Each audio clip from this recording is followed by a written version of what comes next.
Alors, bonjour à tous, heureux de vous retrouver, chers amis, sur YouTube en ce samedi 27 juin 2026, 7h54, heure du Québec. Merci, bon début de journée. Journée magnifique, s'il fait beau. S'il fait un peu chaud, ben là, t'as les gauchistes qui vont fondre. C'est complètement cinglé. C'est comme du délire continuel maintenant, avec la population canadienne. Puis je vais te faire écouter quelqu'un, une Iranienne, qui expose ce qui est devenu le Québécois moyen ou le Canadien moyen. Et c'est extraordinaire. Reste là. Merci à ceux qui sont abonnés, ceux qui ne sont pas faits là maintenant. Abonne-toi si tu ne l'es pas. Et écrase le petit pouce en l'air. Et écrase aussi la cloche si tu veux recevoir les vidéos dès que je les mets en ligne. Dis-moi d'où tu regardes aussi. Toujours très chaleureux de savoir. Partage la vidéo. Puis oublie pas, si tu veux bien dormir, bicyglinate de magnésium. Moi, tous ceux qui sont autour de moi, là, qui me tombent ses nerfs parce qu'ils font de l'insomnie, je leur donne ça. Ils dorment 8 heures, mon chum. Tu as la paix naturelle. Je comprends pas que ça soit pas plus comme ça, connu. En tout cas, peu importe, toi tu le sais maintenant, le lien est dans la boîte de description. Oublie pas ta crinière de lion. Le biohacking, c'est extraordinaire si tu veux être au niveau le plus haut de ta performance. Et la crinière de lion pour ta clarté, ton énergie aussi, puis ta puissance pour les petits garçons sexuels. Chers amis, sans plus tarder, on va aller chercher ce lien-là que j'ai de cette dame extraordinaire, une iranienne, qui donne une leçon vraiment à Radio-Canada, puis aux Québécois et aux Canadiens. OK, on va aller l'écouter. Je pense que je l'ai ici. OK, c'est là. Avant de vous partager ce que j'ai à vous partager. Mais comment vous voyez la raison pour laquelle on est rendu là? Dans le sens, moi, je vois la tendance au Québec où on a des médias publics qui sont financés par l'argent des contribuables, mais qui sont rendus des médias étatiques. Hier, je vous ai mentionné, pour moi, Radio-Canada, ici, c'est exactement comme la première chaîne de la République islamique en Iran, à Téhéran, quand on était... C'est pareil, avec une seule différence que les Iraniens, ils savaient que c'est une chaîne étatique. Il faut pas l'écouter, puis on le croit pas, puis c'est des propagandes, c'est la manipulation. Mais ici au Québec, tout le monde, c'est comme, on dirait ils sont, je sais pas, aveuglés ou ils voient pas. Alors, Ils sont stupides! Incroyable! Chers amis, l'heure est grave ici, je te l'ai dit. Je ne sais pas s'il y a quelque chose à faire. Je ne sais pas. La maladie est rendue très profondément ancrée dans la totalité des cellules du Québécois moyen, puis de la Québécoise moyenne, du Canadien moyen, de la Canadienne moyenne, puis du Français moyen, de la Française moyenne. Ça va être très difficile de... Ça va prendre beaucoup de biohacking, je te le dis. Ça va prendre beaucoup d'entraînement. Entraîner ton courage. Il faut trouver une formule, un studio, dans le fond.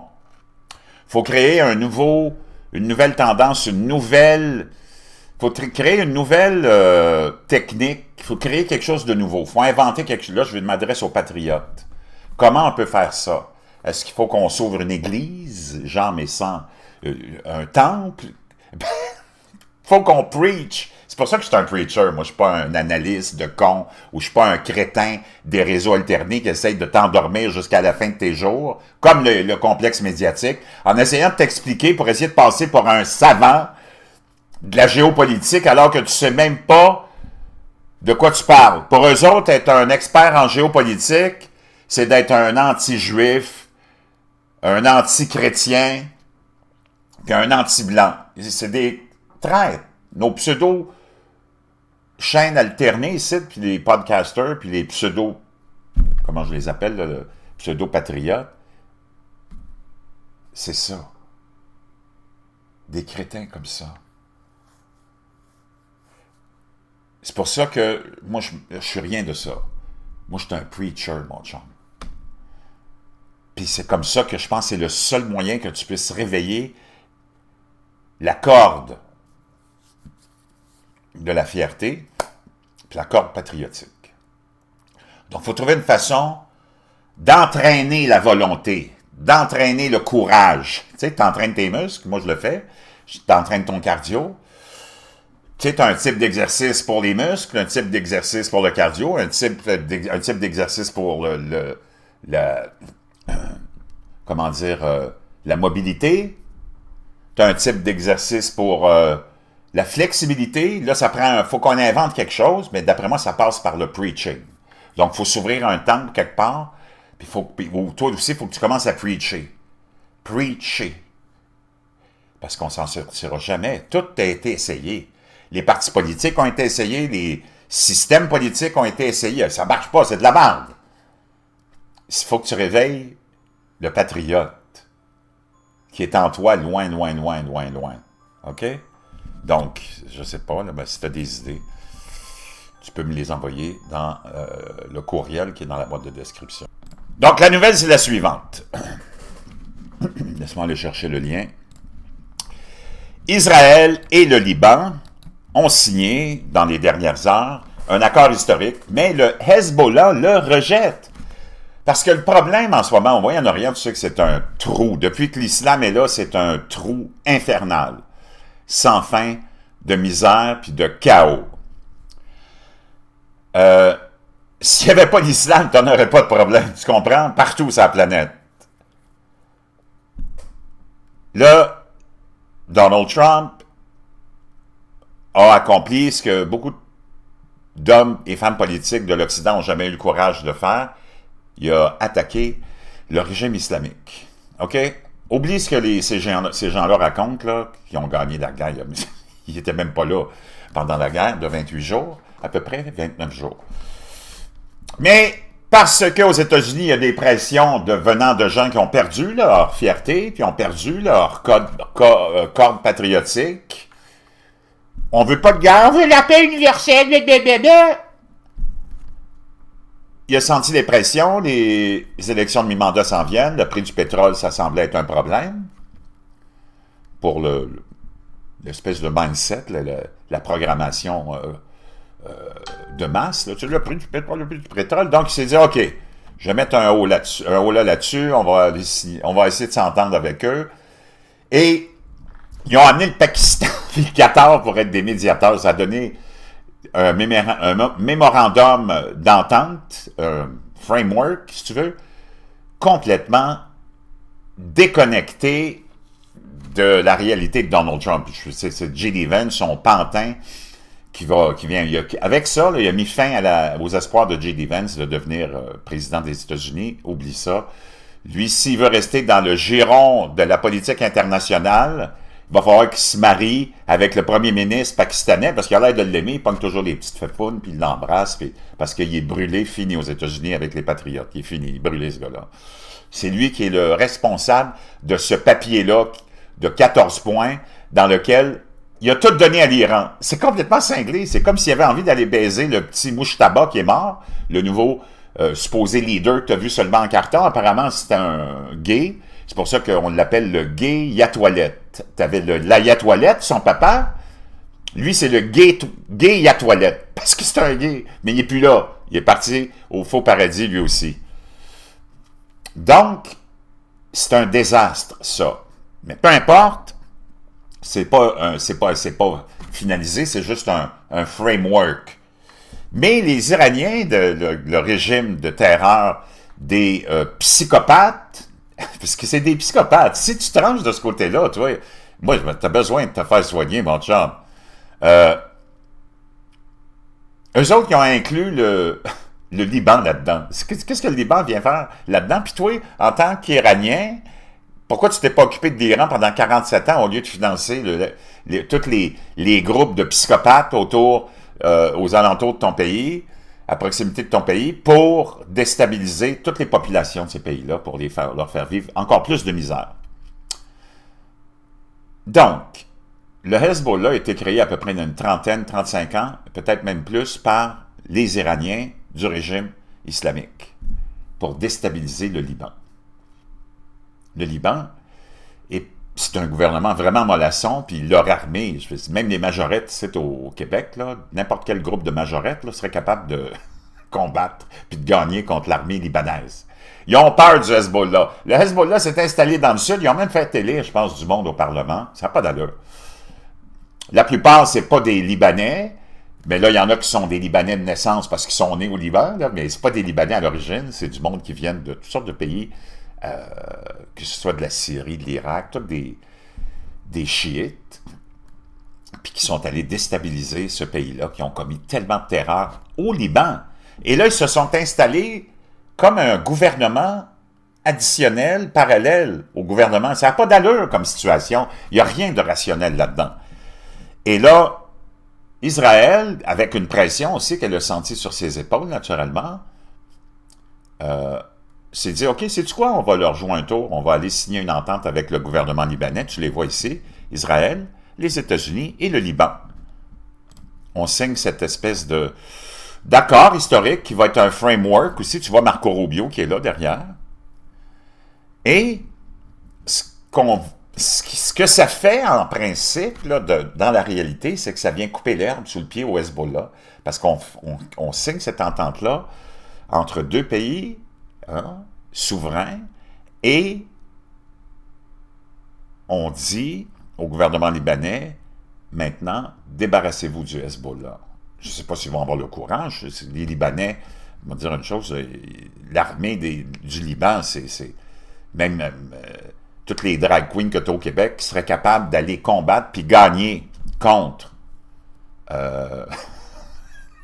l'armée libanaise.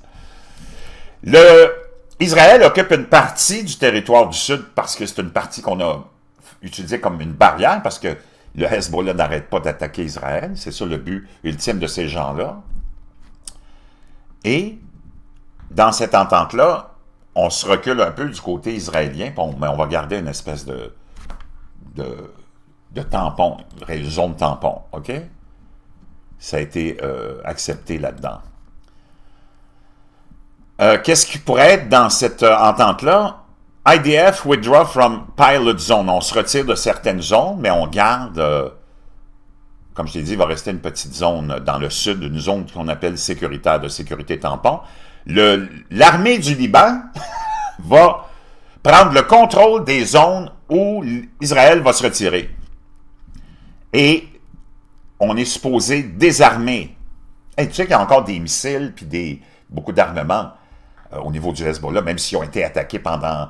À partir du 8 octobre 2023, ils se sont fait, tu te rappelles, les opérations avec les téléavertisseurs, tout ça, c'est complètement hallucinant. Supposé être désarmé. Là.